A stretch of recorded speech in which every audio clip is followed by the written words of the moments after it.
Aquí estuvo Heliópolis, la vieja ciudad de On, donde, según se dice, se levantó el primer templo de Egipto cuando el país emergió de las aguas después del diluvio. Nada queda del templo ni de la ciudad, y no es extraño, porque desde entonces han transcurrido cuando menos 5.000 años. En época mucho más reciente, en el siglo III a.C., vivió aquí Manetón, un sacerdote guardián de los archivos sagrados del templo de On. Él tuvo a su alcance los más antiguos documentos y escribió una historia de Egipto. Con su última parte, la que se inicia en tiempos de Menes, el primer faraón de la primera dinastía, arqueólogos e historiadores están de acuerdo. Pero lo que, según Manetón, sucedió antes de esa historia conocida de Egipto, solo los más románticos pueden aceptarlo, porque este sacerdote historiador, que pudo consultar los más viejos archivos, afirmó que antes de la primera dinastía hubo otras 6, cuyo reinado duró 24.925 años. Pensar que 30.000 años antes de Cristo ya había comenzado la historia de Egipto produce escalofríos, pero lo cierto es que el pasado acumulado en las arenas de este desierto y a ambas orillas del Nilo es conocido solo en parte. De forma misteriosa, surgió de repente una cultura perfectamente desarrollada. Donde solo había nómadas viviendo en plena edad de piedra, apareció bruscamente una civilización de hombres, astrónomos, arquitectos, matemáticos, médicos, escribas, hombres que levantaron pirámides y templos de singular belleza miles de años antes de Cristo. Ciencia antigua, dioses que ya eran viejos antes de que nacieran los que ahora se veneran, todo cabe en esta tierra y en los milenios que duró su historia. Todo menos una construcción singular, una montaña artificial que alguien levantó para desafiar al tiempo y dejar a los hombres del futuro un legado que fuera la síntesis de todo el conocimiento. Una colosal pirámide que encierra en sí misma todos los misterios.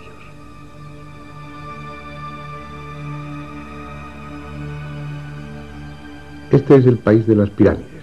Hay descubiertas más de 100, aunque es posible que otras tantas hayan sido tragadas por los siglos y por la arena.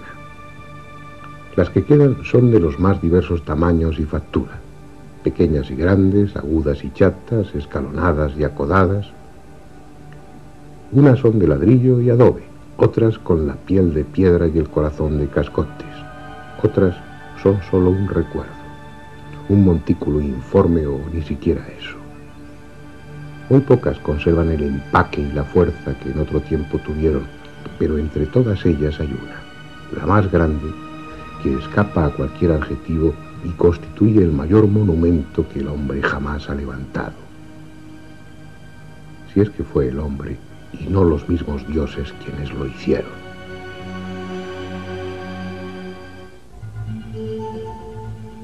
A 12 kilómetros de la moderna ciudad de El Cairo y a orillas del desierto libio hay una meseta llamada de Giza. Tiene apenas 40 metros de altura, los justos para dominar los frondosos palmerales de la ribera occidental del Nilo.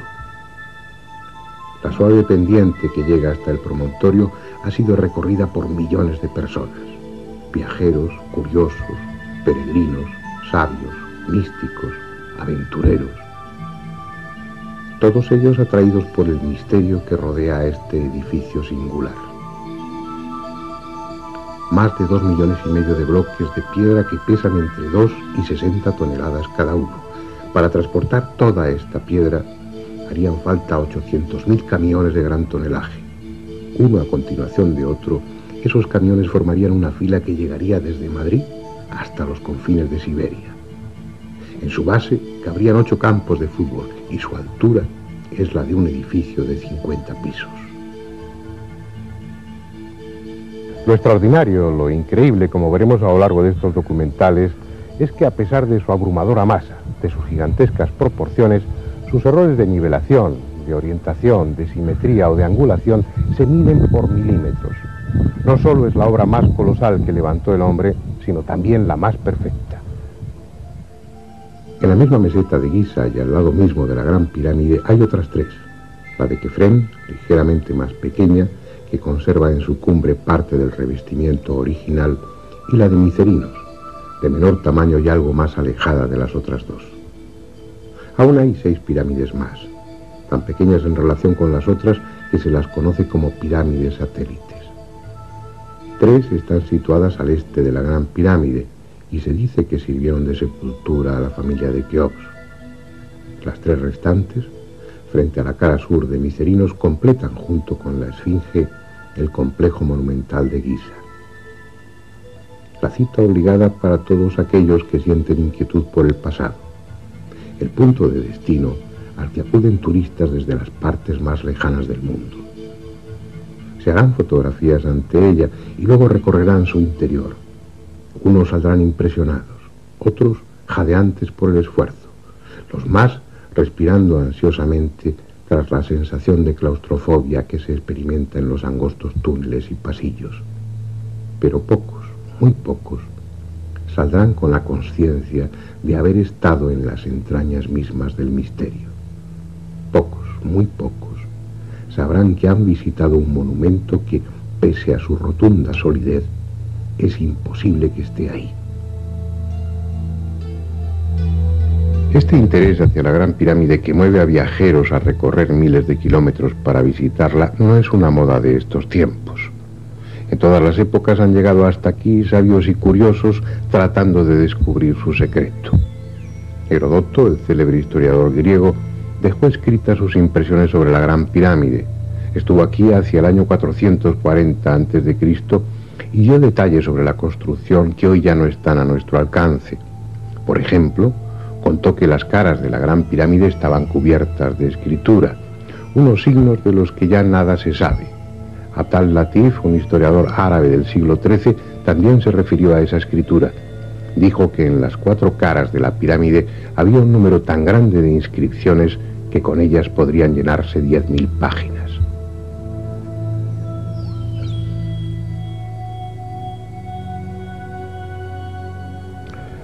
Así pues, griegos y árabes vieron algo que nosotros ya no podemos ver: la Gran Pirámide cubierta por su capa de revestimiento. Mírenla ahora de lejos. Sus caras parecen uniformes. Su superficie, más o menos rugosa, parece que estuviera completa. Vista así de cerca, es una montaña de piedras dispuestas en hiladas que forman escalones, y es porque le faltan los bloques de revestimiento.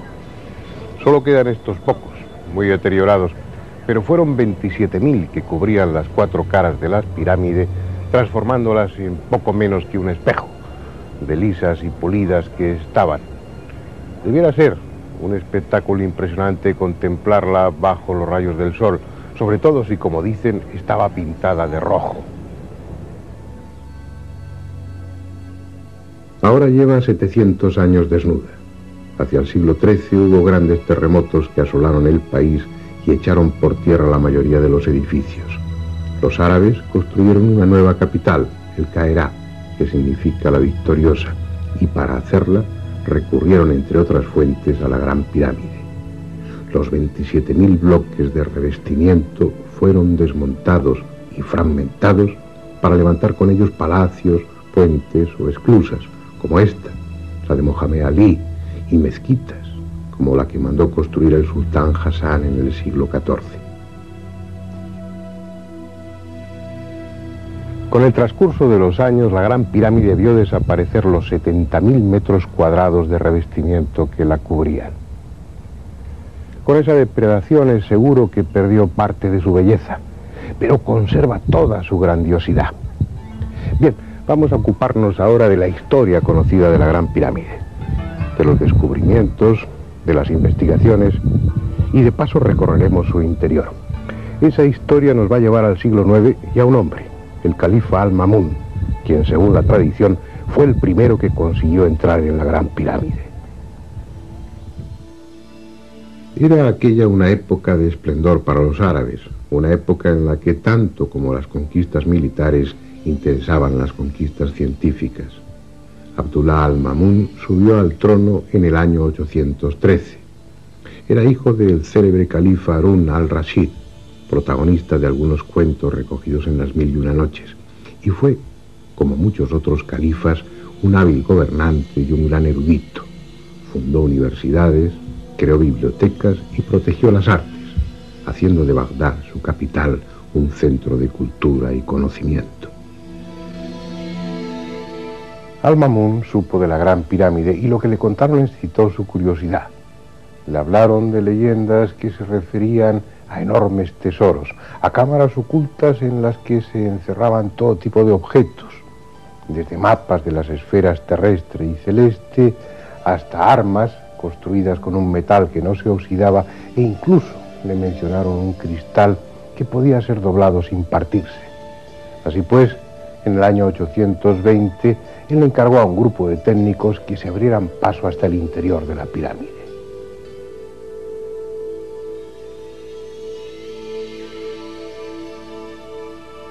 El resultado fue esta galería por la que hoy entran los turistas. Una mina que, rompiendo las piedras, penetra 38 metros en dirección norte-sur, evita los bloques de piedra con los que se cegaba la entrada al canal ascendente y llega hasta este.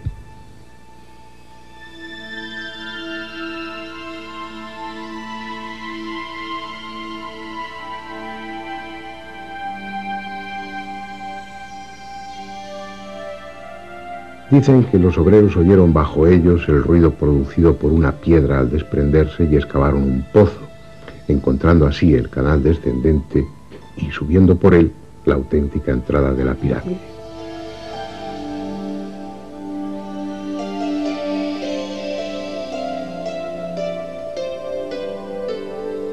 Lo cierto es que, aunque la tradición afirma que el túnel atribuido a Al-Ma'mún fue practicado por el azar, nadie puede creerse que por casualidad perforasen en la dirección correcta, a la altura correcta, que por casualidad evitasen los bloques que taponaban el canal ascendente y que por casualidad hiciesen un pozo que fuese a dar justamente al canal descendente.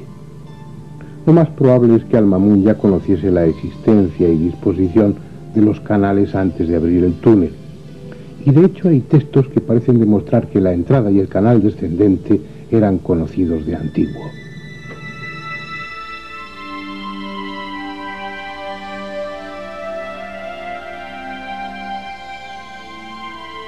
Estrabón, en el año 24 a.C., escribió que a cierto nivel, sobre uno de los lados de la pirámide, hay una piedra que puede retirarse y deja ver la entrada de una galería o siringa que termina en la tumba. Según Estrabón, el pasaje era angosto y bajo, de menos de 1,20 metros de ancho y de alto. Ese pasaje descendía 114 metros hasta una cámara excavada en la roca viva a 46 metros por debajo de la base de la pirámide. Esa cámara estaba medio llena de agua infestada y de sabandijas. Los datos que proporciona Estrabón son tan próximos a la realidad que no cabe la menor duda de que él conocía la auténtica entrada a la pirámide, esta precisamente donde estamos. También hablan de ella Heródoto y Plinio, aunque con menos detalle, pero mencionan la entrada, el túnel descendente y la cámara que hay al final de él. Según cuenta Estrabón, aquí, en esta entrada, había una piedra basculante dentro de las losas de revestimiento que permitía el acceso. No sabemos si eso es simplemente una leyenda o tal piedra existió en realidad. Bien, antes de entrar, vamos a ver con cierto detalle cómo es esta entrada a la siringa.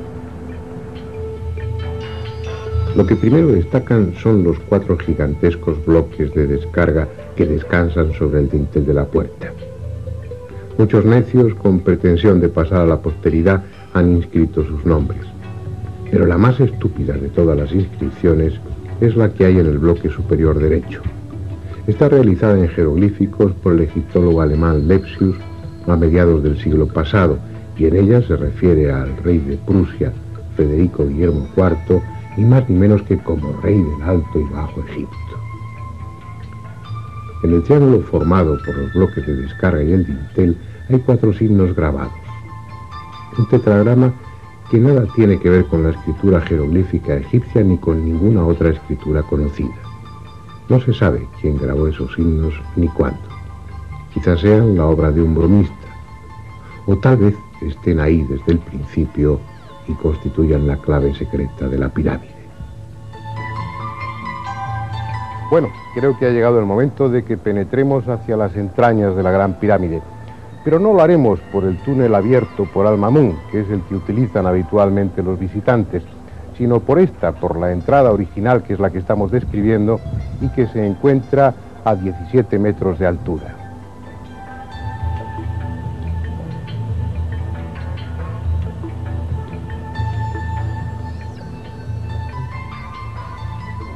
Hay dos barandillas, una a cada lado, y en el suelo un entarimado con tablas transversales para facilitar el descenso.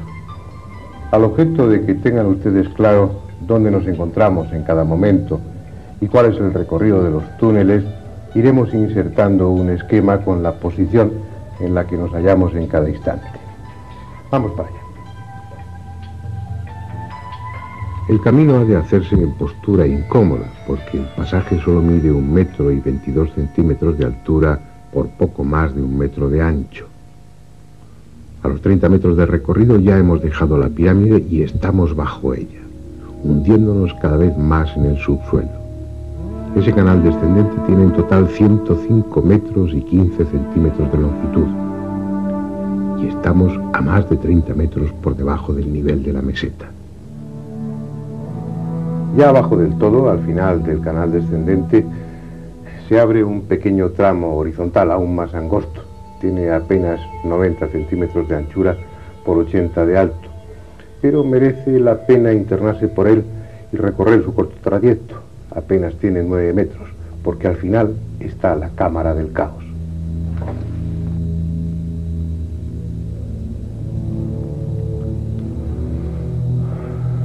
Estamos en la parte más profunda de la Gran Pirámide, en la cámara más recóndita, más subterránea. Está labrada en la roca viva y es por tanto una caverna artificial, aunque por su irregularidad, por su aspecto primitivo e inacabado, ha recibido diferentes nombres, entre ellos el de cámara inacabada o cámara del caos. Pero lo mejor será que ustedes y nosotros la veamos con detenimiento. La opinión de los arqueólogos es que se trata sencillamente de una cámara que quedó sin terminar intencionadamente.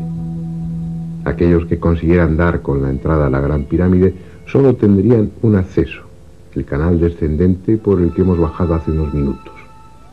Al llegar aquí y encontrarse esta cámara subterránea sin terminar, los violadores de tumbas pensarían que ni la momia ni el ajuar funerario llegaron a ser depositados en la pirámide. Según ese criterio, estas masas de piedra a medio trabajar no tendrían función práctica alguna. Sin embargo, observen cómo paredes y techo están perfectamente labradas, respetando los mojones de piedra, obligando a los obreros a trabajar en unas condiciones excepcionalmente duras, arrastrándose por espacios de apenas 25 centímetros para labrar el techo. ¿Qué sentido tiene eso? Si lo que se pretendió era dar a la cámara el aspecto de inacabada sin más, ¿por qué no haber reducido la altura de esos bloques informes para trabajar en condiciones normales? Si lo hicieron así, tendrían sus razones, como las tendrían para abrir ese túnel enfrente del que sirve de entrada y que penetra 14 metros en dirección sur para terminar bruscamente. Las mismas razones que les llevaron a abrir este pozo cuadrado de 2 metros de lado y que apenas llegaba a 3 metros de profundidad, como el túnel de la pared sur, tampoco conducía a sitio alguno. El coronel Weiss, a mediados del siglo pasado, profundizó 9 metros más el pozo, buscando una posible cámara, pero no encontró nada. Hoy el pozo está lleno de arena y cascotes. Si el descenso por el estrecho canal era incómodo, la subida, superando los 26 grados y 34 minutos que tiene de pendiente, es aún más dura. De seguir todo el trayecto del túnel llegaríamos a la puerta exterior, pero si cuando hemos recorrido unos 85 metros nos detenemos, veremos la entrada original a otro pasadizo, el ascendente, cegado por grandes bloques de piedra. Debajo de este entablado hay 3 escalones en la piedra que se corresponden con la entrada al canal ascendente. Durante la construcción de los túneles y en las ceremonias previas al sellado de la pirámide, debía haber una rampa que facilitaba el acceso al canal ascendente todavía abierto. Llegado el momento, La rampa fue retirada y la entrada al canal ascendente cegada con 3 grandes bloques de piedra que se dejaron deslizar desde más arriba. Está claro que por aquí no podemos acceder al canal ascendente. Será preciso que salgamos al exterior y utilicemos, como el resto de los visitantes, el túnel abierto por Al-Mamun. En el esquema vemos como el túnel perfora la pirámide desde más abajo de la entrada original y siguiendo un trayecto horizontal evita los bloques que obstruyen el canal ascendente y llega directamente a este. El canal ascendente es algo más confortable que el descendente que antes recorrimos. Mide un poco más de 1 metro de ancho y tiene 1,20 m de altura. Es en sí mismo una obra perfecta de ingeniería. Sus medidas se mantienen constantes y exactas a lo largo de los 37,5 metros que mide en total. Las piedras de paredes, techo y suelo ajustan con precisión y están pulidas. Las del suelo no están a la vista porque se ha dispuesto una rampa de madera con travesaños para facilitar la subida, porque este túnel también tiene una importante pendiente, exactamente la misma que el canal descendente, 26 grados y 34 minutos. No es un camino fácil, pero merece la pena el esfuerzo porque al final de ese pasadizo está la gran galería. Estamos ya a 22 metros por encima de la base de la Gran Pirámide, donde se abre la entrada a otro túnel, esta vez horizontal. Veamos a dónde conduce. Se trata de un pasadizo relativamente cómodo que avanza en dirección norte-sur. Mide algo más de 1 metro de ancho y tiene una altura de 1,18 m. Cuando se han recorrido 28,5 metros, el suelo presenta un escalón de 52 centímetros y gracias a él se puede entrar casi erguido en la cámara que hay al final del túnel. La llaman la Cámara de la Reina. Es una amplia estancia rectangular construida con piedra caliza de Tura. Mide más de 5 metros por cada lado y el techo en forma de caballete alcanza los 6 metros en su parte más alta. Restos de pintura evidencian que esta cámara estuvo pintada originalmente de azul. No está muy clara su función, aunque la idea más extendida es que se trata del serdab, de la cámara secreta de la Gran Pirámide, en la que se conservaba el doble del faraón, una estatua probablemente de basalto con sus facciones, a las que se le había dado vida mediante los ritos isíacos de apertura de ojos y de boca. Esa estatua, ese doble del faraón, probablemente estaba aquí, en este nicho. Si ustedes observan, hay un túnel abierto en el fondo, pero que no corresponde a la obra original. Fue abierto por Weiss y profundiza unos 15 metros sin llegar a sitio alguno. Pero hay otro detalle también importante en este nicho. En la parte de arriba se ve claramente cómo no corresponde con lo que sería el centro lógico de la cámara, sino que está desplazado 60 centímetros.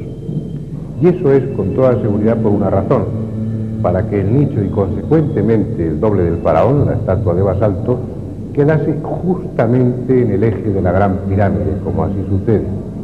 También, por delante del nicho, hay una serie de fracturas en la roca que indican que probablemente existió aquí un pequeño altar o una construcción ceremonial, pero todo eso son conjeturas. Los primeros viajeros que entraron en esta cámara dejaron escrito que estaba cubierta de escombros y que si hubo algún mobiliario original de esta cámara estaba totalmente destrozado e irreconocible.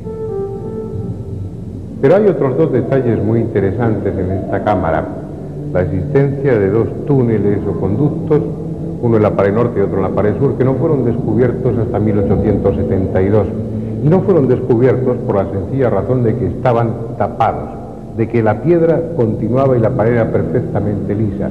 No podía adivinarse que detrás de la piedra existían estos 2 conductos.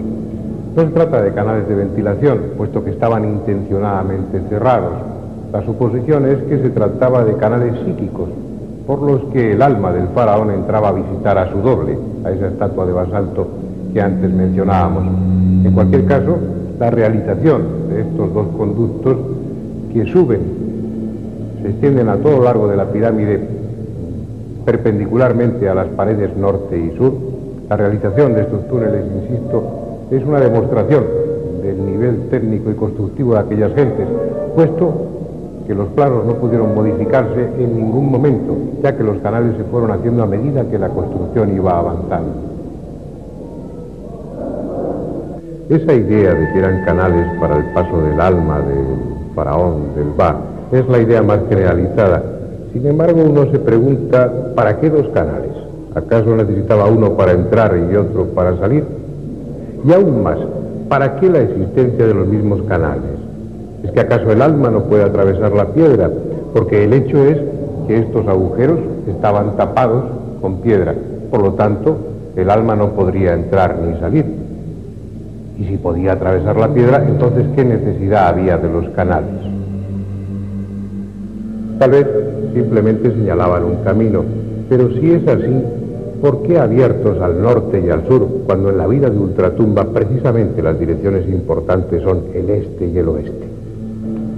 Estos canales siguen siendo un misterio, a pesar de que en los círculos arqueológicos se sostenga que fueron canales psíquicos. Un misterio al que se ha venido a añadir otro nuevo, algo que complica aún más las cosas. En 1993, mientras se realizaban una serie de obras para mejorar la ventilación en el interior de la pirámide, el ingeniero alemán Rudolf Gattenbill tuvo la ocurrencia de introducir precisamente por este canal un pequeño robot provisto de una cámara de televisión. El robot ascendió sin problema durante los primeros 65 metros, pero llegado a ese punto tropezó con algo inesperado. Una puerta interrumpía su paso, una pequeña puerta en la que, a través de las imágenes que ese mismo robot grabó, parecen distinguirse dos pomos de cobre o de bronce de los que se desprende una estela de oxidación. ¿Qué hay detrás de esa puerta? Un secreto más de la Gran Pirámide. Bueno, ahora volvamos a ese punto en el que coincidía el canal ascendente con este otro horizontal que nos ha permitido llegar hasta la Cámara de la Reina.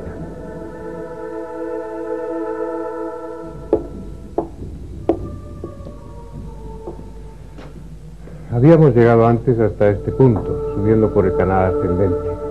Aquí se inicia la gran galería, pero nos hemos desviado para penetrar por este túnel que nos conducía hasta la Cámara de la Reina. Y lo hemos podido hacer porque ya no existe una supuesta losa que debía unir el canal ascendente con la gran galería. Pero estos 5 nichos en la pared dan a entender claramente que esa losa, que esa cubierta fuera de piedra o de otro material existía, y que este túnel, este pasadizo y esa cámara se conservaban en el más absoluto secreto. Pero ya la hemos visto. Ahora continuamos nuestro ascenso a través de la Gran Galería. Es algo que impresiona. Mide casi 9 metros de altura y algo más de 46 metros de longitud. Sobre ella gravitan millones de toneladas de piedra.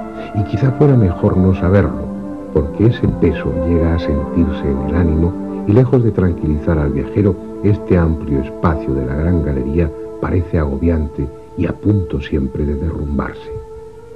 Sin embargo, no hay solidez más probada, porque permanece así, inalterable, desde hace quién sabe cuántos miles de años.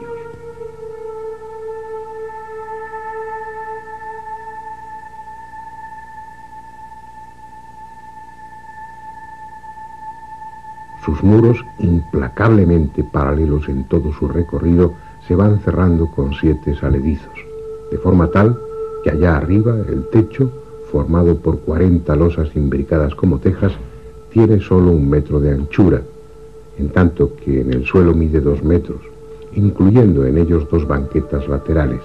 Y hay algo en esas banquetas que llama la atención. 28 entalladuras rectangulares situadas en cada una de ellas. ¿Qué son estos huecos? ¿Para qué sirvieron? Posiblemente para contener estatuas. Según dijo el historiador egipcio Manetón, Keops era el 28º rey de Egipto después de Menes, el fundador de la primera dinastía. Así pues, es probable que en estos nichos, en estos agujeros, en estas entalladuras, quedasen sujetas 28 estatuas, las de los 27 antepasados de Keops y la de él mismo. repetidas, emparejadas una frente a otra, de tal manera que esta gran galería habría sido una solemne y fúnebre galería de antepasados del rey Keops. Es una hipótesis que se ve avalada por algunos autores árabes que se refieren a la existencia en tiempos antiguos de estatuas dentro de la Gran Pirámide. En cualquier caso ya no están, han desaparecido. Solo queda la gran galería con su desnudez, que la hace aún más impresionante. Una galería que termina más arriba, en un rellano al que se abre un corto y estrecho pasadizo, el que da acceso a la antecámara o cámara de los rastrillos.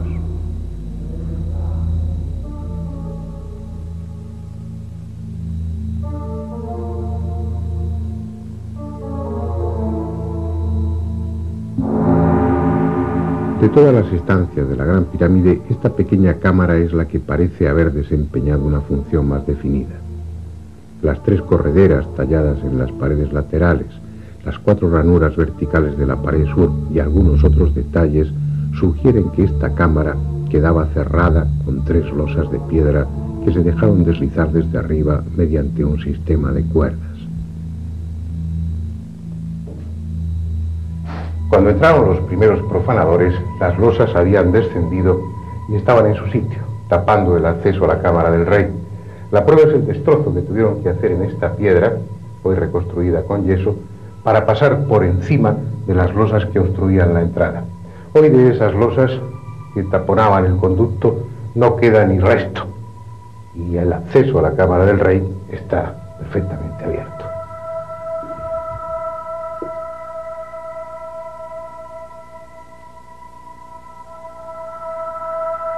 Esta es la más célebre cámara de la Gran Pirámide. Mide más de 50 metros cuadrados y tiene casi 6 metros de altura. Está construida con bloques de granito rojo de Asuán y 9 colosales losas que pesan unas 400 toneladas constituyen el techo. Nada hay en ella, salvo este sarcófago de granito. A finales del siglo XVIII aún estaba la tapa rota y apoyada en la pared, pero hoy ni siquiera eso queda. Solo el cofre de piedra, roto en una de sus esquinas, y la desnuda estancia.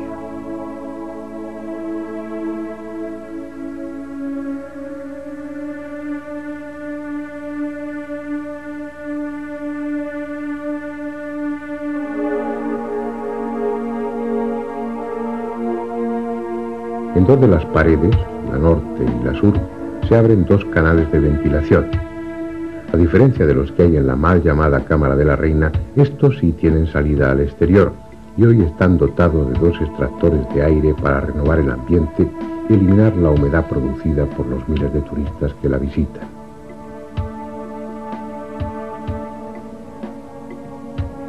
Bien, aunque limpia de escombros y de eyecciones de murciélagos, este interior de la Gran Pirámide que acabamos de visitar es prácticamente el mismo que se encontraron los árabes del siglo IX.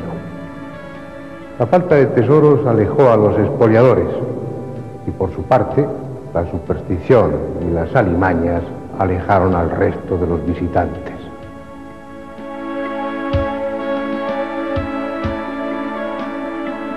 Más tarde, la demolición de toda la capa de revestimiento para abastecer de piedra a El Cairo supuso la acumulación de grandes cantidades de escombros. Por la entrada auténtica cayeron tanta arena y cascotes que el canal descendente quedó obstruido en un centenar de metros de su recorrido. El túnel inferior, el que abriera al Mamún, ni siquiera era visible porque el desierto y los escombros cubrían la pirámide hasta 10 metros de altura. Y así estuvo durante siglos, hasta el Renacimiento, época en la que volvió a renovarse el interés por las culturas antiguas y los pasadizos fueron de nuevo abiertos. Hubo otros visitantes y se produjeron nuevos hallazgos.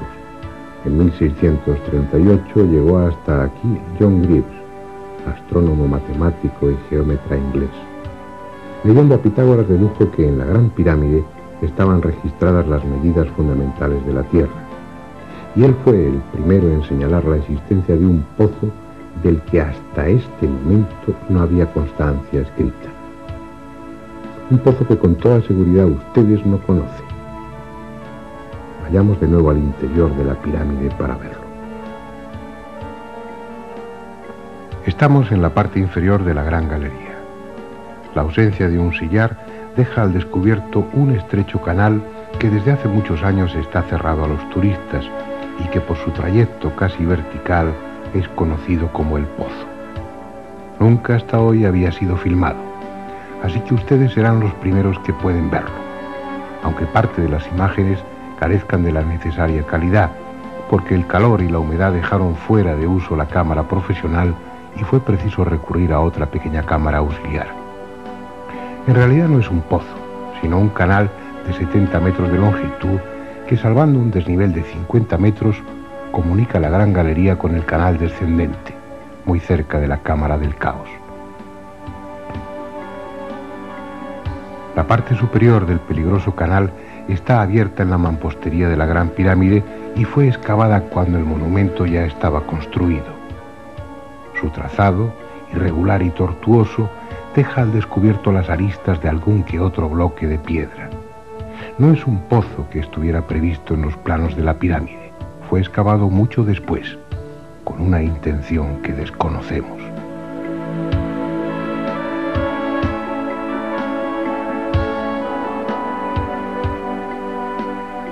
Ahora estamos en la base de la pirámide. Hasta aquí hemos descendido por entre las piedras de la construcción. A partir de este punto, la galería está excavada en la meseta. Y es en este tramo, inmediatamente por debajo de la pirámide, donde se encuentra una pequeña gruta, puede que natural o abierta por buscadores de tesoros hace muchos siglos.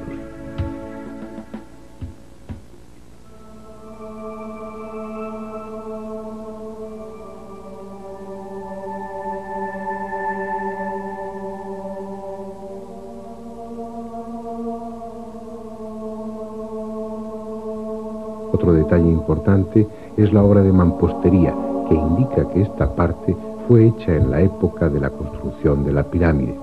Probablemente este recubrimiento del pozo fue para impedir derrumbamientos, porque se corresponde con una zona de terreno poco firme, de argamasa y piedras casi sueltas. Más abajo ya no hay necesidad de muro alguno, porque el pozo se abre paso en la roca firme. Unos huecos en las paredes permiten apoyar apenas las puntas de los pies. El aire está enrarecido y el sudor termina por formar una compacta capa con el polvo y la arena desprendidos. No es un lugar agradable para pasear, pero nos hemos propuesto recorrer todos y cada uno de los huecos que hay en el interior de la Gran Pirámide. Por fin, el pasaje desemboca en la Siringa, en el canal descendente. La misión de este último trozo del pozo descendente, que desemboca precisamente aquí, parece clara, y era la de facilitar el descenso de los obreros desde la superficie para que así no se encontraran con los otros que iban trasladando escombros de canal descendente arriba. Después, en una fase posterior de la construcción de la Gran Pirámide, cuando se colocaron las primeras hiladas de piedra, ya de una forma inevitable quedó cerrado el pozo por su parte superior. ¿Quién perforó desde arriba, uniendo la gran galería con este antiguo pozo? ¿Para qué y cuándo? Son cuestiones no resueltas. En otro momento nos permitiremos especular sobre ello. Ahora es preciso que terminemos nuestro recorrido visitando otras cámaras a las que los turistas no tienen acceso, justo encima de la Cámara del Rey.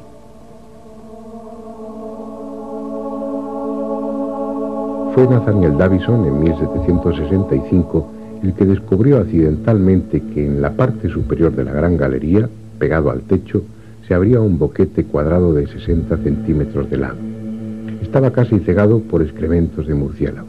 Tras despejarlo, pudo introducirse por el pequeño conducto y entró en una cámara hasta entonces desconocida. Una cámara cuyo suelo está formado por las losas que sirven de techo a la Cámara del Rey. Por tanto, sus medidas son las mismas que las de esta, aunque con 1,20 m de altura. En honor a su descubridor, se la conoce como Cámara de Davison. 72 años después, en 1837, se descubrieron otras 4 cámaras por encima de esta. Fue a base de dinamita y bajo la responsabilidad de un coronel inglés retirado llamado Howard Weiss. por lo que las cámaras fueron bautizadas muy británicamente. Cámara de Wellington, cámara del almirante Nelson, cámara de Lady Anne Arbuthnot y por último la cámara de Campbell, en la que ahora estamos, con el techo en caballete. Todas las enormes losas que forman las cámaras de descarga están sostenidas sobre la estructura general de la pirámide. La misión de estas 5 cámaras, que ustedes ven por primera vez en televisión, es la primera vez que entran unas cámaras de televisión para grabar su interior. La misión de las 5 cámaras, repito, era aliviar a la cámara del rey del enorme peso que tenía encima y protegerla en caso de terremoto.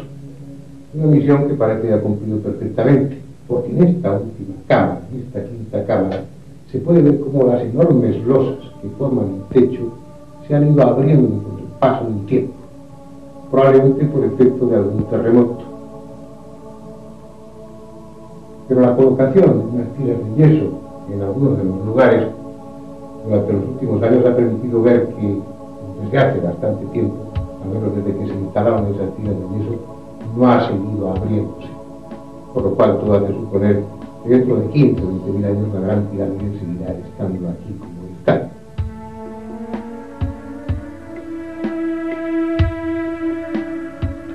Hay en esta 5ª cámara de descarga, la última, un elemento clave en la historia de la Gran Pirámide.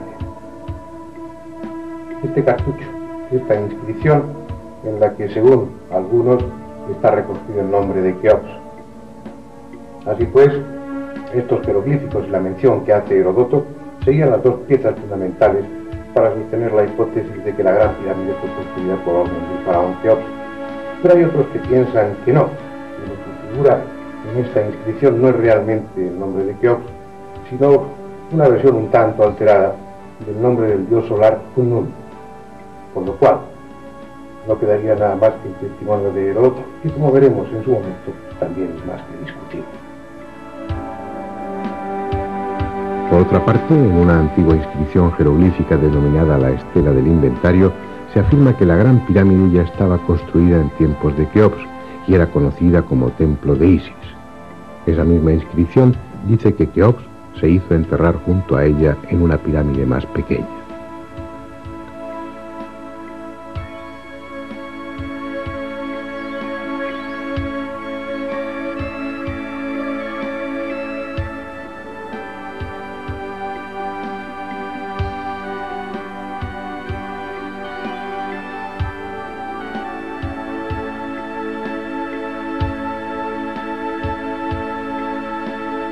No es un tema resuelto.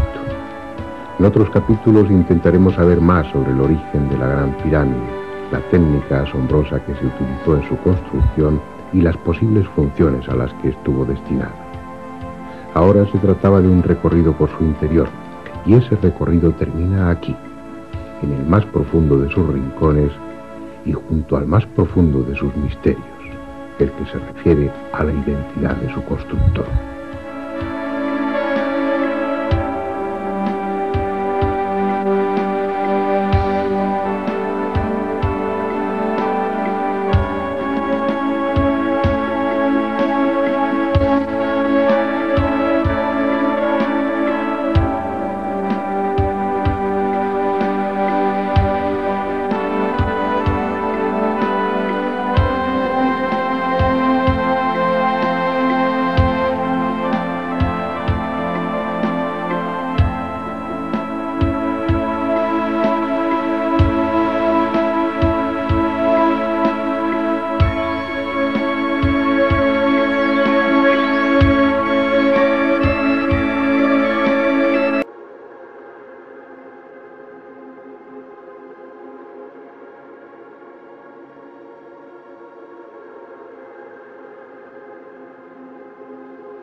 Y el corazón de cascotes. Otras son solo un recuerdo, un montículo informe o ni siquiera eso. Muy pocas conservan el empaque y la fuerza que en otro tiempo tuvieron, pero entre todas ellas hay una, la más grande, que escapa a cualquier adjetivo y constituye el mayor monumento que el hombre jamás ha levantado. Si es que fue el hombre y no los mismos dioses quienes lo hicieron.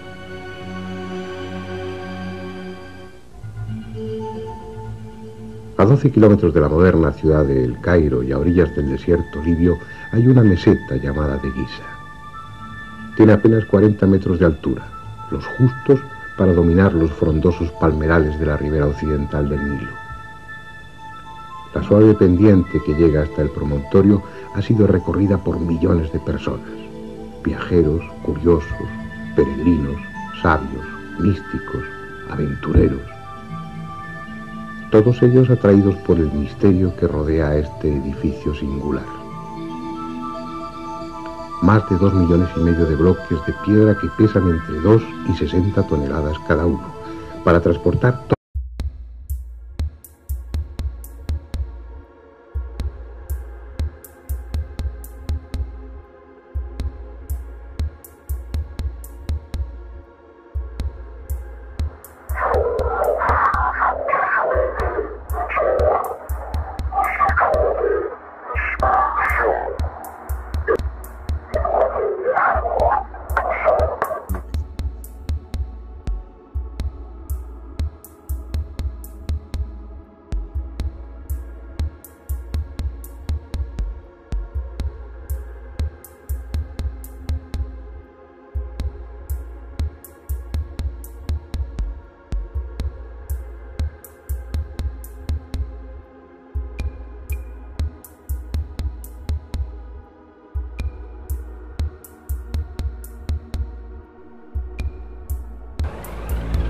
Aquí estuvo Heliópolis, la vieja ciudad de On, donde, según se dice, se levantó el primer templo de Egipto cuando el país emergió de las aguas después del diluvio. Nada queda del templo ni de la ciudad, y no es extraño, porque desde entonces han transcurrido. Donde solo había nómadas viviendo en plena edad de piedra, apareció bruscamente una civilización de hombres, astrónomos, arquitectos, matemáticos, médicos, escribas, hombres que levantaron pirámides y templos de singular belleza miles de años antes de Cristo. Ciencia antigua, dioses que ya eran viejos antes de que nacieran los que ahora se veneran, todo cabe en esta tierra y en los milenios que duró su historia. Todo menos una construcción singular, una montaña artificial que alguien levantó para desafiar al tiempo y dejar a los hombres del futuro un legado que fuera la síntesis de todo el conocimiento. Una colosal pirámide que encierra en sí misma todos los misterios.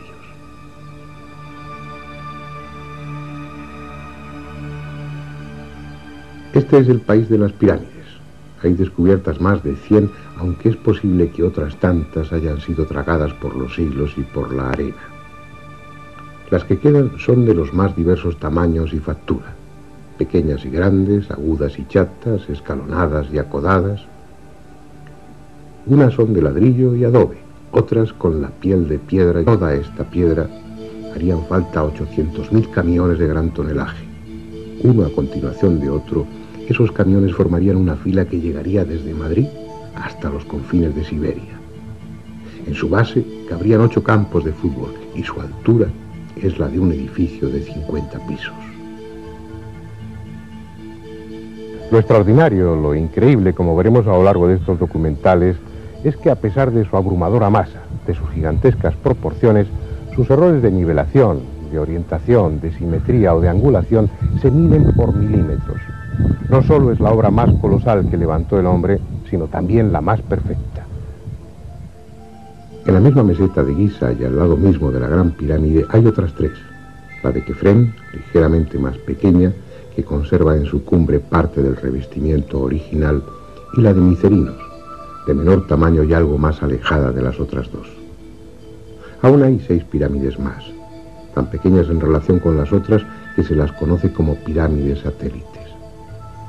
3 están situadas al este de la Gran Pirámide y se dice que sirvieron de sepultura a la familia de Keops. Las 3 restantes han sido cuando menos 5.000 años.